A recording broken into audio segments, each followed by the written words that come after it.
Amis d'Europe, il est des moments dans l'histoire où, plongés dans les ténèbres, les peuples voient poindre la lumière à l'horizon, une petite lumière, d'abord incertaine, vacillante, fragile, mais qui, au fur et à mesure, grandit, se vivifie, allume les cœurs et les esprits, nourrit de l'espérance que fondent en elle les peuples et les nations. Nous sommes à l'un de ces moments de l'histoire. Les ténèbres ont envahi notre continent, nos chers et vieux pays. Ces ténèbres prennent la forme du chômage de masse, de la pauvreté, du délitement des identités nationales, de la désespérance et au final d'un cruel sentiment d'abandon.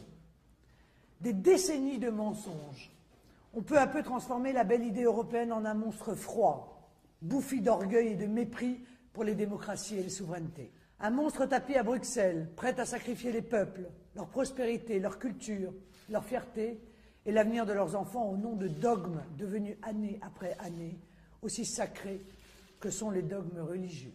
Oui, chers amis d'Europe, on nous a souvent menti, on nous a souvent trompés. L'Union européenne est entraînée dans une dérive sans fin pour tenter de se sauver elle-même à tout prix. Dérive fédérale, financière et ultralibérale vers un projet sans frontières, sans nation et sans peuple. Un projet au bénéfice exclusif d'une petite minorité toujours plus restreinte. Enfin, et c'est le plus triste, un projet porté par ceux-là même qui ont reçu des peuples mandats pour les défendre et les protéger. Un projet porté en France indistinctement par la droite et par la gauche. La responsabilité de ces hommes politiques devant l'histoire est immense, et ils ne paieront probablement jamais la somme désastreuse de leur forfait.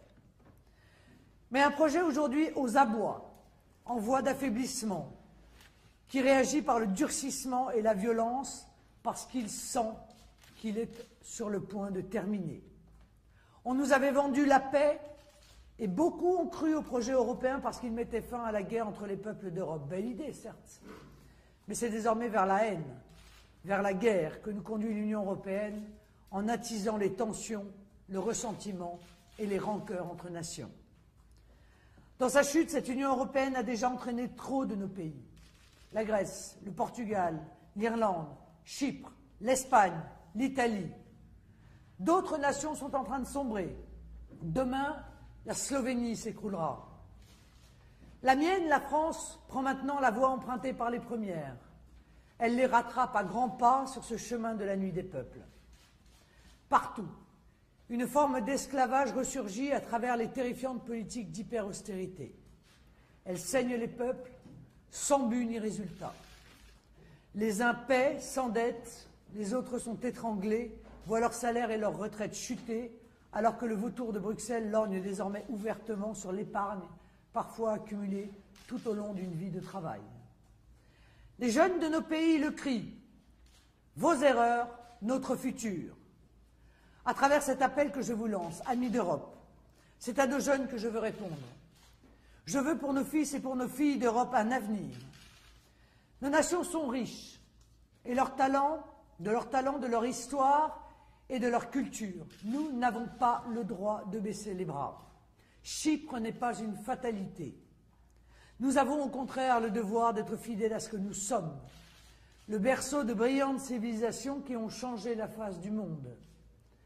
Les peuples d'Europe, plus que tous les autres, ont façonné le visage du monde, ont produit dans leur aventure millénaire des trésors qui peuvent servir toute l'humanité. Ces génies nationaux doivent continuer de vivre. Peuples d'Europe, unissez-vous dans le combat pour la liberté. J'ai solennellement demandé au président de la République française un référendum en janvier 2014 sur la fin de l'Union européenne par la sortie de la France. Portez le même message dans vos pays. Bousculez vos gouvernements. Bousculez l'oligarchie bruxelloise. Ne laissez pas les ennemis des peuples seuls maîtres du jeu. En tant que peuple, vous êtes les seuls souverains. N'oubliez jamais cela. Tout tient de vous, tout doit naître de votre volonté. La raison doit triompher des ténèbres de l'idéologie mortifère de l'Union européenne. Elle imposera la réalité de ce que sont les nations souveraines, libres et amies. Elle remettra les peuples au centre du jeu par le retour de la démocratie véritable. Elle permettra un monde plus juste, un monde meilleur, où le petit ne sera pas forcément écrasé par le gros, où l'immigration ne sera pas utilisée pour faire baisser les salaires, où la banque ne sera plus le monarque absolu de droit divin. Peuples d'Europe, demandez partout dans vos nations des référendums sur l'Union européenne. Détournez-vous de tous ceux qui ont une responsabilité dans cette construction européenne totalitaire. Unissez-vous pour rebâtir votre industrie, pour retrouver votre prospérité, pour imposer la création de richesses plutôt que le partage de la pénurie. Faites respecter votre identité de peuple, soyez-en fiers et n'acceptez pas de vous faire voler vos frontières, vos traditions et parfois même votre langue. Il est des moments de l'histoire où des hommes et des femmes doivent se lever pour montrer au peuple un autre chemin. Je le fais aujourd'hui par amour de mon peuple et de mon pays, et parce que j'ai pour vous, amis d'Europe, une sincère et profonde amitié et la conviction d'une communauté de destin entre nous. Chacun trouvera dans son propre génie national les ressources de son redressement. Si je ne veux plus de cette Union européenne, c'est justement parce que je veux les nations. Je veux l'Italie, je veux l'Espagne, je veux l'Allemagne, je veux la Suède, je veux le Portugal, je veux la Pologne, je veux toutes les nations, je veux la France et je veux un avenir pour chaque peuple. Je multiplierai donc les initiatives dans les mois qui viennent afin de porter dans les différents pays européens cet espoir de changement et rencontrer les acteurs susceptibles de participer à la reconstruction nécessaire d'un avenir européen.